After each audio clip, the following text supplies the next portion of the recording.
ก็เราไปไหนเราไปจากโลกใบนี้เราก็เอาอะไรไปไม่ได้เนาะนิรันดร์เราคิดว่าเราเอาความรู้ถึงแม้จะน้อยนิดทิ้งไปบนโลกใบนี้เผื่อเขาจะไปต่อยอดได้อะไรได้ อาจจะเป็นบุญกุศลให้เราไปในวันข้างหน้านะคะเนาะคิดแค่นั้นค่ะเนาะแล้วยิ่งFCที่เข้ามาเรียนแล้วยิ่งไปทำได้ทำเป็นอาชีพแล้วเราก็ยิ่งภูมิใจนะคะเนาะความภูมิใจนั้นก็จะติดตัวเราไป อาจจะเป็นบุญกุศลไปภายข้างหน้าก็ได้นะคะเนาะแต่ส่วนมากเดี๋ยวนี้เขาจะเป็น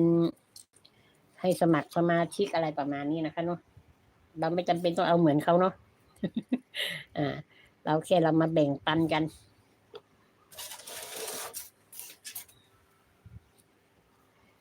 แค่คนที่เข้ามาเรียนกับเราแล้วไปท